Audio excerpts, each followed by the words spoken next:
At one time, our charitable giving was part of the annual budget, but if there was a shortfall in our funds, our giving was cut back. Nonetheless, the groups we supported had needs that were important to be met, and in 2009, it was decided that a more dependable way of raising funds is for representatives of groups to make appeals directly to the congregation. The causes we support are nonprofit organizations that provide food and housing for the needy and homeless populations, address social justice issues, support the elderly, and support ecological projects. Some of the groups we have supported are the Interfaith Council, Habitat for Humanity, Planned Parenthood, Table, Immigrant Justice Initiative, Shelter Neck, and Charles House, and many more. We are proud to say that since 2009, you have donated about $450,000, averaging $38,000 a year. But since the beginning of the pandemic, our collections have gone down significantly. In 2021, total collections were just under $21,000. So we have a few goals in talking to you this morning. First is to help you understand the importance of STP, that the word share refers to the sharing of our abundance with people in need. Secondly, we want to encourage you to submit applications for organizations that are consistent with our UU values. Next is for you to consider joining our committee as we make decisions about which groups we should support. We meet twice a year and then guide people through the process of soliciting donations. Lastly, we ask you to give generously as we continue our community, to serve our community here and beyond our walls. Now, here is a share the plate. Thank you. A few weeks ago, I mentioned to you the Unitarian Service Committee and the work that they did during World War II in helping refugees. Well, now the Unitarian Universalist Service Committee is helping Ukrainian refugees by providing food, shelter, transportation, other kinds of aid, not only for the refugees, but also to assist aid workers in their risky work.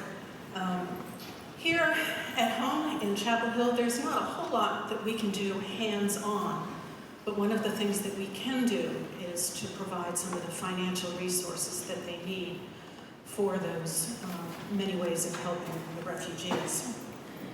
So I encourage you to make a donation. You may make it to the Unitarian Universalist Service Committee. Some information in the printed order of service or online is available with a link to that. Or if you prefer to make a donation to the charity of your choice. But it's nice to uphold some of our own projects, our own service committee, because they are doing good work abroad. So I encourage you to consider this particular Share the Plate, and as they said, feel free to make a pledge now with a check or go online. Thank you.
I think we have some of our own angels singing in the morning. Thank you.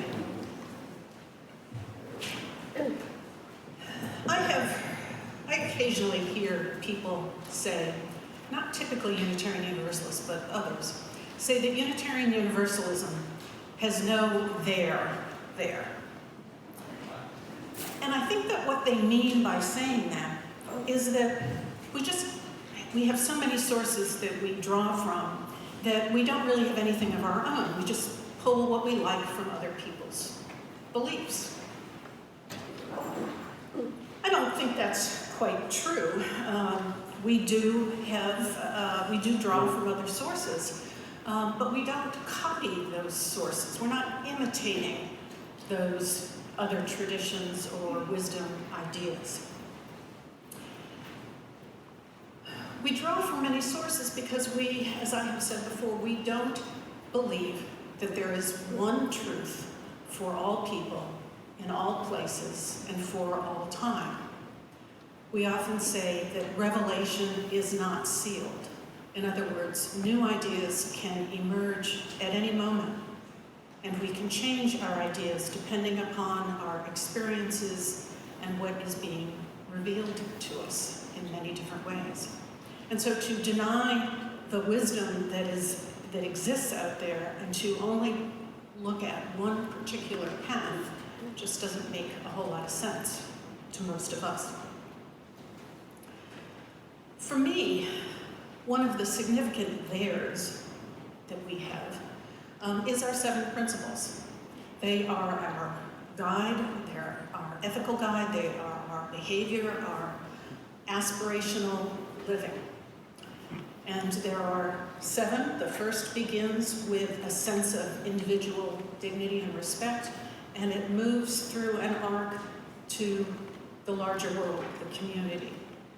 We are actually, in UU circles, considering adding an 8th principle to those tried and true 7. And that 8th principle has an underlying message of affirming our work towards diverse and multicultural communities, to creating a truly beloved community. And at this summer's General Assembly, some of that particular principle will be considered. Today, we're going to be drawing from several sources, as the title of this service might imply. In the spirit of learning from other wisdom, we're going to be diving into some of Hinduism's ancient texts. And our Chalice Lighting begins that by sharing some of the words from the oldest known written down ancient religious text. This is from the Hindu Veda. It is one of 4 texts collectively called the Vedas, which is the primary influence upon Hinduism. And so George will lead us while I light our chalice. The words are in your order of service.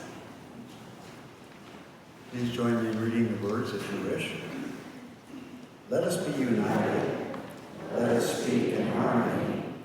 Let our minds apprehend alike. Common be our prayer. Common be the end of our assembly. Common be our resolution. Common be our deliberations. Alike be our feelings. Unified be our hearts. Common be our intentions. Perfect be our unity. And now please stand in body or in spirit and join in singing the opening hymn number 44, We Sing of Golden Mornings. Thank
The first mention of Indra's jeweled net can be found in one of the 4 Veda or Hindu sacred texts, compiled by roughly 600 BCE. A more detailed description can be found in the following excerpt from the Buddhist Flower Garland Sutra, completed by the middle of the 4th century CE. The idea of the net is foundational to both Vedic, Hindu philosophy, and Buddhism. This translation from the Sanskrit is by Francis H. Cook from his book, Vaya Buddhism, The Jewel Net of Indra. Far away in the heavenly abode of the great god Indra, there is a wonderful net which has been hung by some cunning artificer in such a manner that it stretches out indefinitely in all directions. In accordance with the extravagant tastes of deities, the artificer has hung a single glittering jewel at the net's every node. And since the net itself is infinite in dimension, the jewels are infinite in number. There hang the jewels, glittering like stars of the first magnitude, a wonderful sight to behold. If we now arbitrarily select one of those jewels for inspection and look closely at it, we will discover that in its polished surface, there are reflected all the other jewels in the net, infinite in number. Not only that, but each of the jewels reflected in this one jewel is also reflecting all of the other jewels, so that the process of reflection is infinite. And now 3 brief quotations. The first by Ralph Waldo Emerson. In that deep force, the last fact behind which analysis cannot go, all things find their common origin.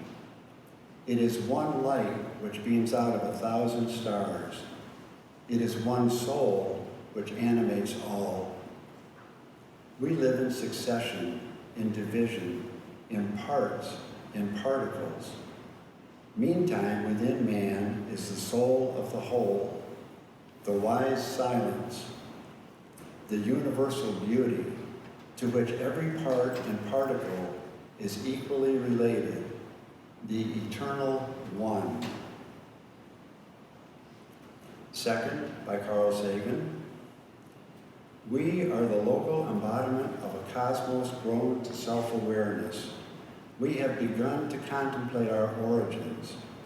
Star stuff pondering the stars. And last, from Neil deGrasse Tyson, Sagan's disciple and inheritor of the cosmos mantle, we are not simply in the universe, we are part of it. We are born from it.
deity, a minister, and a scientist walk into a celestial cafe. Sounds like the start of a joke, right? This joke form harkens back to the ancient Sumerian Empire.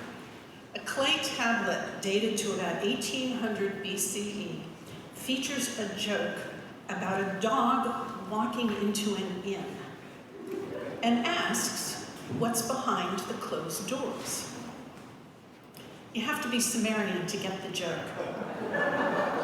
An inn typically serves as a brothel. The dog wants to know what's behind closed doors? Yeah. In my imagination, one demoted Hindu god and two deceased American intellectuals meeting in a heavenly cafe is no joke. This particular threesome would see each other as kindred souls and likely greet each other with namaste. Namaste, or namaste, depending on your pronunciation, means I bow or bend to you. In India, it is a sign of respect when greeting or departing someone's company. Ancient Vedic Hindu scriptures feature divines meeting one another by placing palms together, bowing, and saying namaste. Over time, mere mortals began to say this to each other. Now, especially in the Western world, we expand this translation to the divine in me greets the divine in you. Some modern Indians object to what they consider the West's overuse and misuse of that word. They claim average Indians simply mean it as hello, with no religious connotation.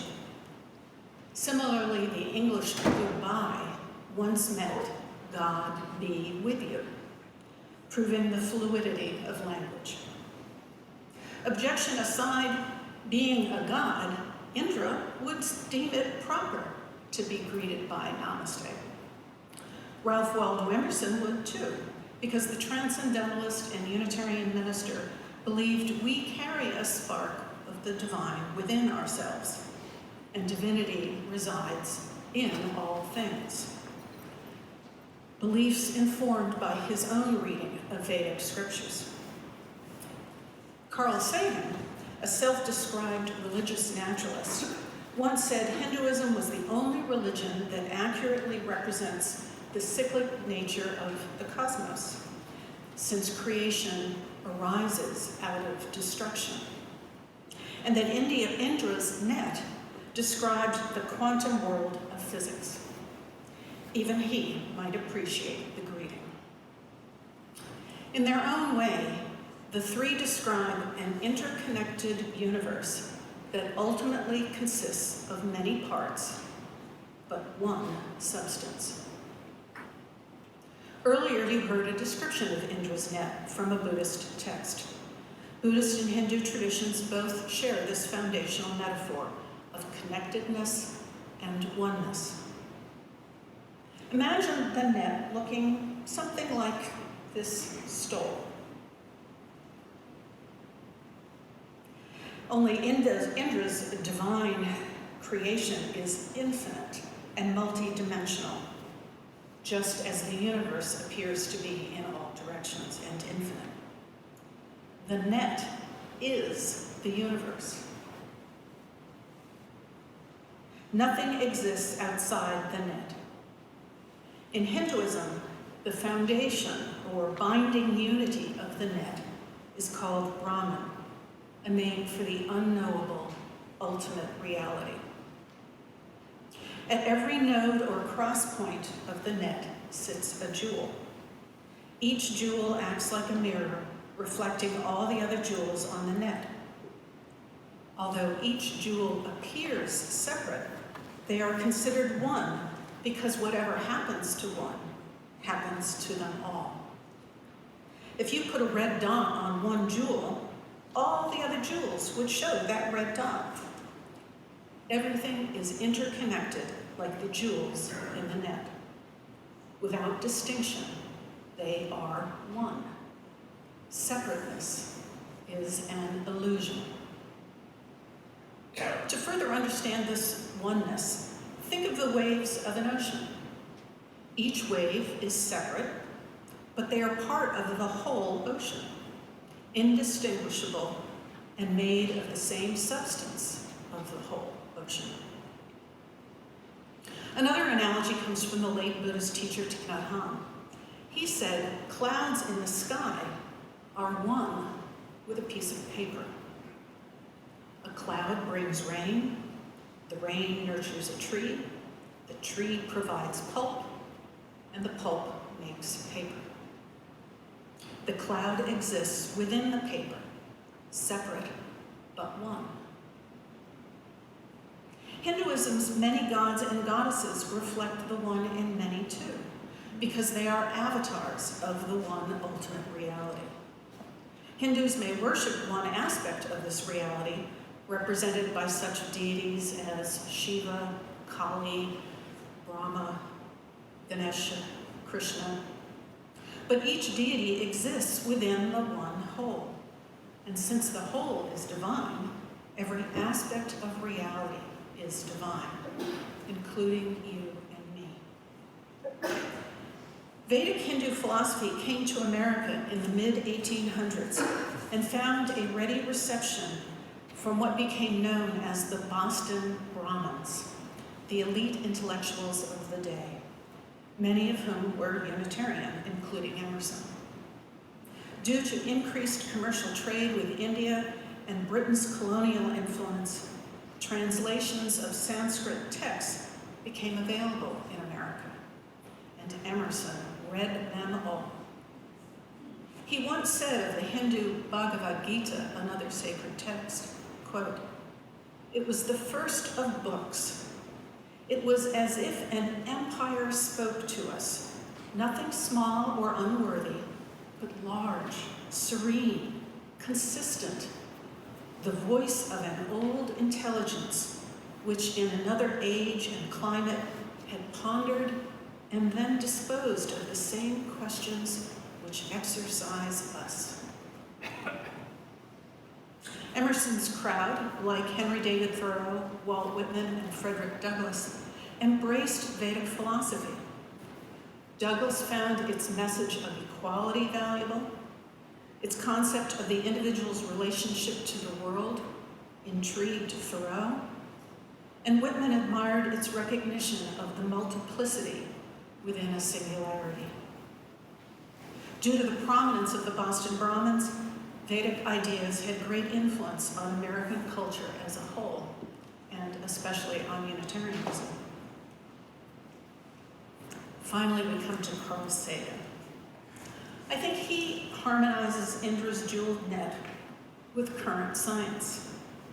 He wrote in his book, The Demon-Haunted World, Science as a Candle in the Dark, quote, "In its encounter with nature, science invariably elicits a sense of reverence and awe. The very act of understanding is a celebration of joining, merging, even if on a very modest scale, with the magnificence of the cosmos. Science is not only compatible with spirituality, it is a profound source of spirituality. When we recognize our place in an immensity of light years and the passage of ages, when we grasp the intricacy, beauty, and subtlety of life, then that soaring feeling, that sense of elation and humility combined, it is surely spiritual. The notion that science and spirituality are somehow mutually exclusive does a disservice to both." Further echoing Hindu thought in the television series Cosmos, Sagan said, "The nitrogen in our DNA, the calcium in our teeth, the iron in our blood, and the carbon in our apple pies were made of the interiors of collapsing stars. We are made of star stuff. There's as many atoms in a single molecule of your DNA as there are stars in the typical galaxy. We are, each of us, a little universe. We humans look rather different from a tree. Without a doubt, we perceive the world differently than a tree does. But deep down at the molecular heart of life, the trees and we are essentially one. Different words, but the same idea as cloud paper in Indra's net. Astrophysicist Neil deGrasse Tyson, a student of Sagan's who inherited the Cosmos series, confirms that because atoms come from the stars and make up our bodies, he feels connected to the stars and the universe. In the book Being Hindu by Eskildsen, Tyson tells the author, that's really what you want in life. You want to feel connected. You want to feel relevant. You want to feel like you're a participant in the goings-on of activities and events around you. That's precisely what we are, just by being alive. I agree. By being alive, we are connected to something bigger than ourselves. And if, as Namaste suggests, divinity exists within all of us, whether literally or figuratively, then we connect on both scientific and spiritual levels. When Indra, Emerson, and Sagan walk into a celestial cafe in our imagination, they bring together different ideas, but one common theme, oneness. As it is written in the Bhagavad Gita, the truth is one. The wise call it by many names. We're all searching for understanding, for some meaning or purpose beyond our tiny lives. Call it what you will, ultimate reality, God, Brahman, the good, love, cosmic energy, the force, or some other name. No single name or path need claim supremacy. Hinduism and Unitarian Universalism both endorse such pluralism. Wisdom can be found in many places, so why not share what is found for the benefit of others? The truth is one, the wise call it by many names. Here we share common values while we embrace theological diversity. Unity in diversity. A perfect mantra for Unitarian Universalism. May we be one in peace and happiness.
Each week, we hold a time in our worship service for the sharing of significant joys or sorrows. If you have a personal joy or sorrow that you would like to share, you are invited to come forward and place a stone in the water, speak your name into the microphone, and briefly share your joy or sorrow. Let us enter into this time of tenderness and trust.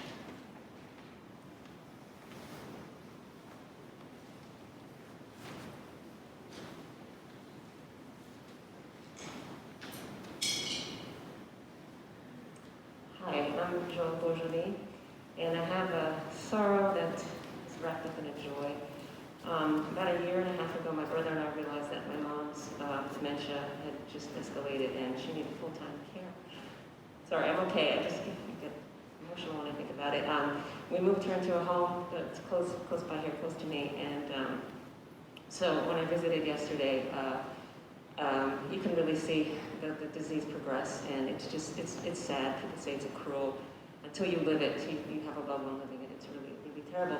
But then I met a group of women there. There are five of our moms, and so we've formed this group, and we have Zoom meetings. We talk, we support one another. So in that terrible sorrow, there's this joy that there's hope, and I call them the wonderful daughters, and that's what they are.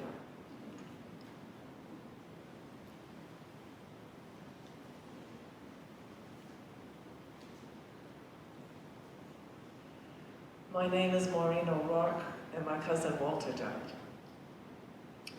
Walter was a police officer around the Providence Police Department for 27 years. And the last, I don't know how many years, he was a detective in the Homicide Division. After he retired, he went to in the spring, to the Boston Red Sox camp. And he loved being down there in the springtime. I went to see Walter a few years ago, and he had a dog, the same kind as the Obamas have. And I said to Walter, I said, so what's the name of your dog? He says, Eddie. I said, Walter, nobody names a dog Eddie. He says, you're gonna remember that. So I'm gonna put 2 stones in, one for my cousin and one for Eddie.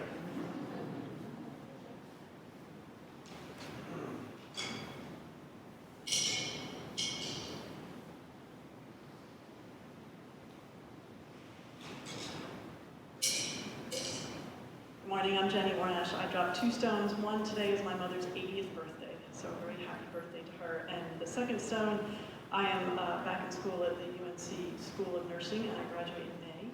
And on Friday, I just accepted a job offer as an operating room nurse at the Ambulatory Surgery Center here in Chapel Hill. So I'm really excited about that.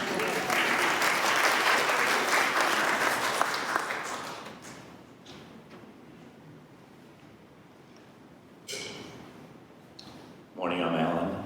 Y'all may know why I'm up here. I'm so happy that I'm following a joy like that. So I'm up here because my wife did not call the paramedics yesterday. And I am still alive. And UNC men's basketball team will be going to Philadelphia next week after David slain Goliath.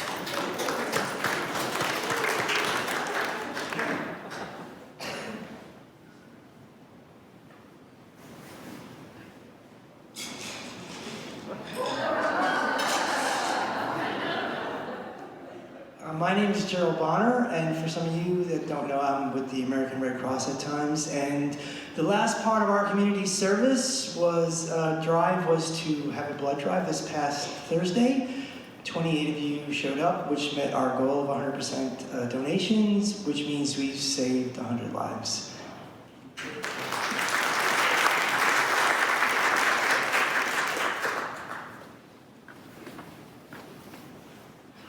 Rachel Forrest, and I don't think many of you have met me, but after literally a whole lifetime of searching, I found home.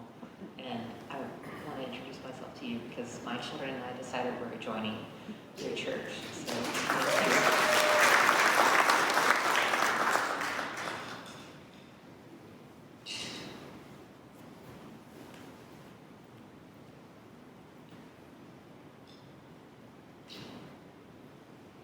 I'm Sarah Clark Parnell, and on Friday my twins received their second COVID vaccination, which is really, it took 2 tries, and it was extremely traumatic, but it got done, and it just makes me feel really grateful and happy.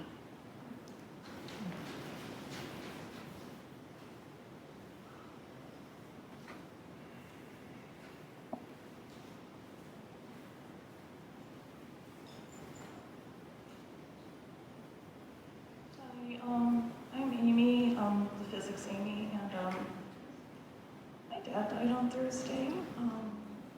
He's only 66. It was really unexpected, and Nothing feels real right now.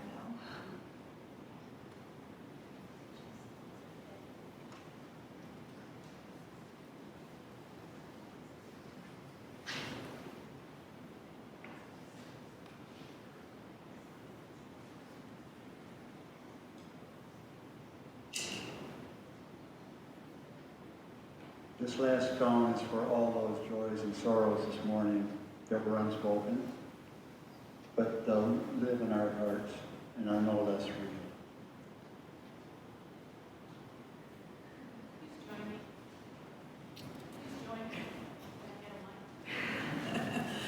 Please join me for a moment in the spirit of prayer or meditation.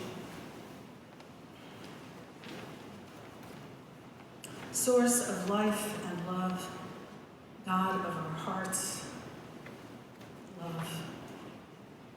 We give thanks for all our joys, for creative cousins, for parents having birthdays, for graduations and jobs, for team success, for generosity in giving blood, and in finding new religious homes. May we celebrate all these joys together. For all our sorrows, so many parents facing dementia and children trying to manage. For the loss, so many losses that we have experienced during this pandemic.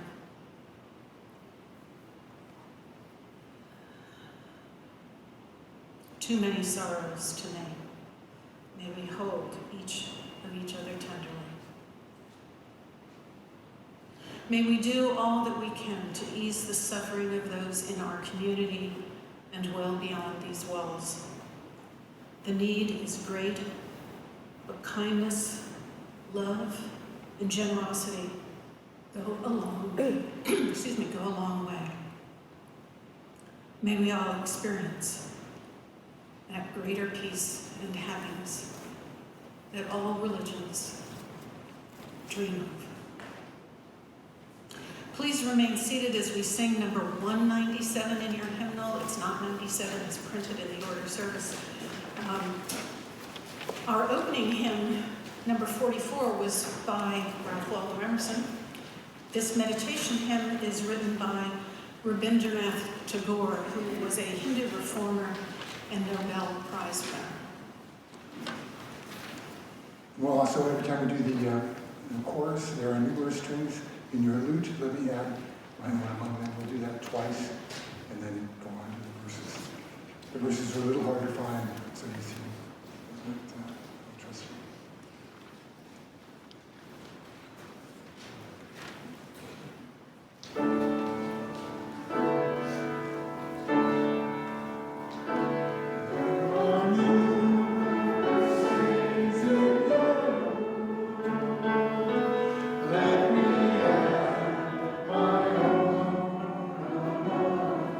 Again, the chorus. There are numerous streams in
I share the words of the Unitarian Universalist minister Yvonne Seon from her meditation, All We Are One. It is from Voices from the Margins and Anthology Meditations. Each of us comes from a different place, yet all we are one. We carve for ourselves our own unique space, yet all we are one. We learn how to speak, eat, dress, cook, and play in different ways. Of common homeland, we have not a trace, yet all we are one. We kill, maim, and harm one another with no thought of God's will. We forget the one God and one grace, yet all we are one. On a mountain in East Africa near Olduvai Gorge, our common mother, Eve, says that we come from one human race, and all we are one. It is a simple message with a simple truth. Let's sing about our simple faith. Please rise in body or in spirit to sing our closing hymn. The words are in your order of service or online.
Whichever you like. I invite you to join me in reading the words for extinguishing the chalice. You'll find the words in your order of service. We extinguish this flame, but not the light of truth, the warmth of community, or the fire of commitment. These we carry in our hearts until we are together again. And a reminder that the offering baskets are in the back of the sanctuary. So as you're standing in spirit or body, please sing our closing hymn, Shalom. If you'd like to join hands with someone beside you, just put your hand down. If not, just put your hands over your heart.